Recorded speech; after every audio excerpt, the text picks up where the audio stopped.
എനിക്ക് തോന്നിയത് അദ്ദേഹം സ്വപ്നം കാണുന്നത് നമ്മളിലൂടെയാണ്. നമ്മളെ ഈ നാട്ടുകാരിലൂടെയാണ് അദ്ദേഹം സ്വപ്നം കാണുന്നത് എന്ന് ഞാൻ ആദ്യമായിട്ടാണ് അദ്ദേഹത്തിൻ്റെ കൂടെ ഒരു വേദി പങ്കിടുന്നത്. എനിക്ക് അങ്ങനെയാണ് മനസ്സിലായത്. ഈ നാട്ടിലുള്ള വിദ്യാർത്ഥിനികളും ഭാഗ്യം ലഭിച്ചവരാണെന്ന് എനിക്ക് തോന്നുന്നു. എനിക്ക് അസൂയ തോന്നുന്നവരോട്. കാരണം എന്താ അവർ പഠിക്കാൻ പോവുകയാണെങ്കിലും അവരെ ഒരു സാമ്പത്തികം എന്നുള്ള ഒരൊറ്റ കാര്യം കൊണ്ട് അവരെ സ്വപ്നം നഷ്ടപ്പെടാതിരിക്കാൻ അദ്ദേഹം എത്ര ചെലവാക്കാൻ തയ്യാറാണെന്നുള്ള ഒരു പ്രഖ്യാപനം ഇവിടെ നടത്തുകയുണ്ടായി. ഇതുപോലൊരു വേദിയിൽ ഒരു വർഷം മുമ്പ് എനിക്കും ആദരം ഏറ്റുവാങ്ങേണ്ടി വന്നിട്ടുണ്ട്.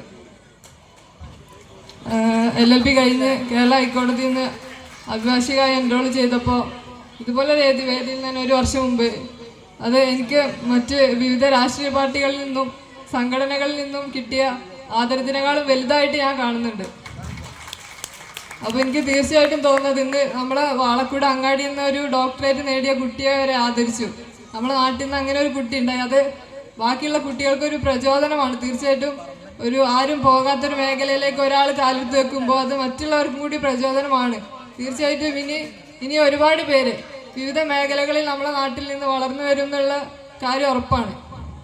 അവർക്കൊന്നും ഒരിക്കലും മറക്കാൻ പറ്റാത്തൊരു അനുമോദന ചടങ്ങാണ് ഇന്നിവിടെ നടന്നത്. കാരണം രക്ഷിതാക്കളും ഈ നാട്ടിലുള്ള കുറേ അധികം ജനങ്ങളും കണ്ടുകൊണ്ടിരിക്കുന്ന ഈ ഒരു സദസ്സിൽ വെച്ച് അവരെ അനുമോദിച്ചു എന്നുള്ളത് അവർക്ക് തീർച്ചയായിട്ടും മറക്കാൻ പറ്റില്ല എന്നുള്ള കാര്യം ഉറപ്പാണ്.